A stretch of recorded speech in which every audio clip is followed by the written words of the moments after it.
At the start of the anime, we saw a man breathing heavily and walking in the snow toward a castle. After reaching the castle gate, he witnesses creatures that look totally different from him. He makes his way to the main room of the castle, where the Demon Queen, named Echidna, and her Elite Four are present. He removed his hood and began to introduce himself, saying that he knew her army lacked force and he could help to improve it. Thought to himself that he nailed it and he definitely will get the job.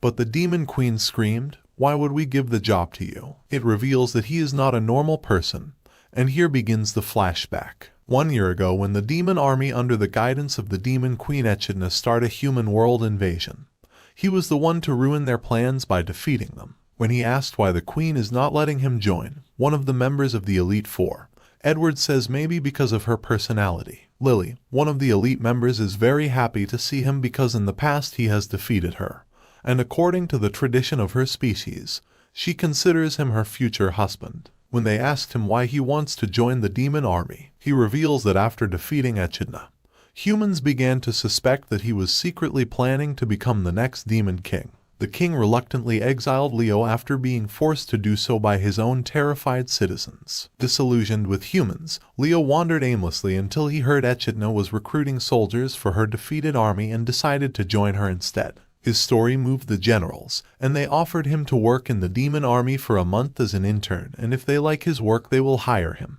The next day in the morning, Leo tried to wake Shutina, but she didn't budge, so Leo used their Demon Queen voice. Scared by her voice, she starts apologizing for her late sleep. She became embarrassed and angry at the same time, and start attacking Leo. Leo starts reading the work report. He informs her that he is going to handle mono reactors. Noticing there is no change in Shukina's reaction, he asks her why you are not asking how I will do that. She replied, "I know you are going to copy my energy wavelength." Leo wore his armor just by calling it. Leo returns after completing his task just in 30 minutes and tells her that he wants to rest now. She allows it but becomes irritated as even after 1 hour he still is resting. When she becomes angry and tries to attack him, someone knocks at that door. A girl comes into the room. Her name is Dianette. She informs Leo that he complete the demolishment of the mono reactors. Amazed by this, Shukina asks how can she handle the mono reactor created by her. Leo explained that in the workshop he created a device with the help of a stone that can copy someone's energy wavelength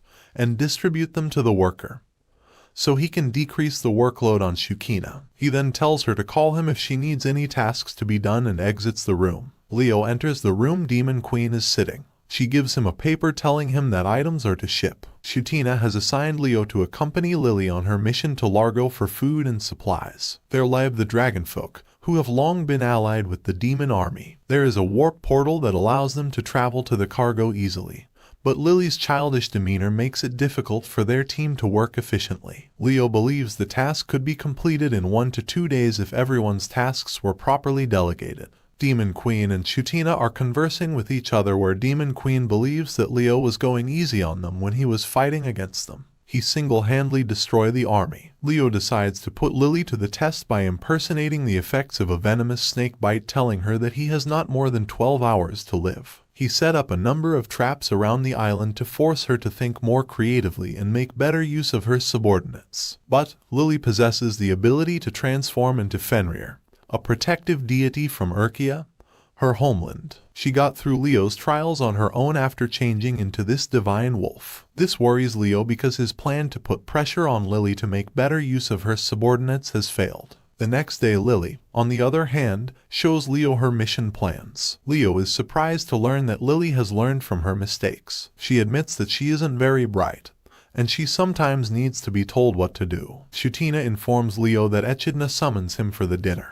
Listening to this, he got scared as the Demon Queen is unaware of the fact that the person in the disguise of the Lord Oryx is none other than the hero Leo, the person who is responsible for the current state of her empire. When Leo enters the room, Echidna becomes happy and asks him to sit on a chair beside the table filled with different kind of delicious dishes. Echidna removed his helmet, but in the meantime, he alters his face using magic. Leo then asks why she rejects hero Leo to enter her army. Upon hearing Leo's question, Echidna becomes furious and reveals that he was the person who prevented her from capturing the Philosopher's Stone from Renail's city. Listening to this, Leo becomes curious, as for him now is the time to find out why even after her loss, she didn't go back to the demon world and still is in the human world. Leo asks why she wants to take Philosopher's Stone in her possession. Echidna reveals that Demon's world is in a very bad state.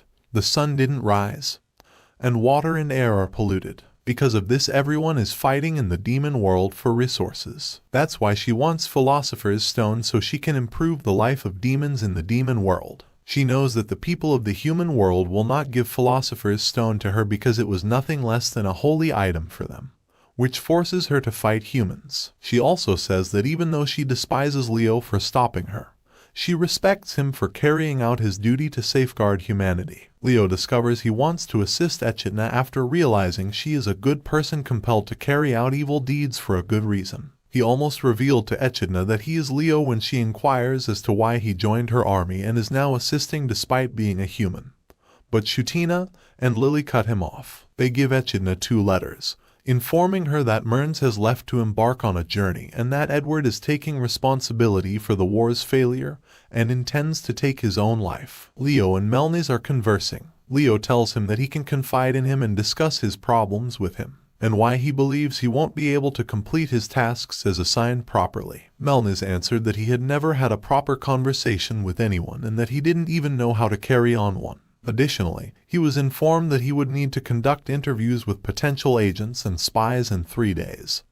And as an aspected for an interviewer, it is his duty to have skills for an efficient conversation. And as a result of this circumstance, Melniz made the decision to resign from the army and embark on a journey to different cities in order to improve his communication skills. But after meeting Leo, he chooses to learn from him in order to improve his communication skills. When Leo agreed to request, the 2 of them head back to the castle, where Leo, posing as Onyx, informs Echidna and others of Melniz's predicament. Echidna is not amazed he was undergoing such stress, because she was aware that Mearns previously advocated for completely eradicating humans and now has to coexist with them. On the other hand, Edward really tries to kill himself, but he kept being saved by his impenetrable dragon skin. Now he is watched by his daughter because he values her most. Later, Leo drives Mearns to a restaurant where they both start working by disguising themselves. Mearns was disguised as a waitress. Melniz questions him about why he wants him to work as a waitress and serve tables. Leo replies, "You must first concentrate on your listening skills in order to improve your communication abilities." After everything is said and done, Leo tells Melniz that his efforts today paid off, and that he has made progress toward mastering communication. Mearns asks him why he wants to join the demon army, because at the time of joining he gives the reason that he wants to ruin humanity, and Mearns believes that it is not the real reason, because Leo is more than powerful enough to end humanity himself if he intended to, but he never did. Mearns explains that he is half demon and half human. That is why when he was born, humanity see him as a threat. His parents sold him into slavery, and due to this, he hates humanity. From there, the Assassin's Guild picked him up and sent him off on a mission as a disposable resource. However, his abilities and hatred carried him through to the very end, where he joined the demon's army under the command of Echidna. He saw this as a chance to annihilate all human life, but Echidna's plan was never about to vanish humanity. He believed he could kill Echidna and lead the army to humanity's destruction if necessary.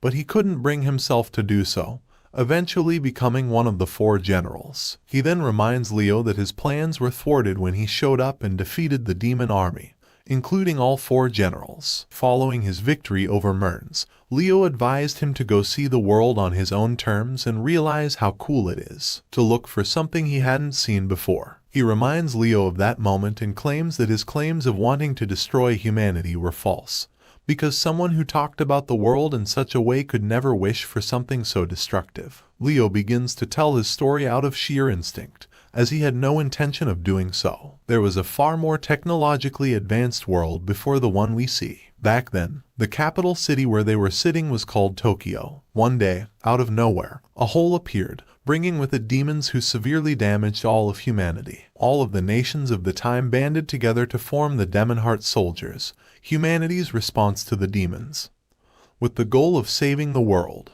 That's exactly what they did until, one by one, they all died in battle, leaving only Leo standing. He was there to fight anytime humanity needed him, But now that his strength knows no bounds, humanity has banished him, releasing him from his duties. He was relieved to be exiled because he could now do whatever he wanted. His mission was technically complete, and he was relieved, a realization he came to only after sharing his story with someone willing to listen. Burns proved to be a better conversationalist than expected, and Leo was more mysterious than expected. Thanks for watching till the end. If you enjoy the video, then please like and share the video.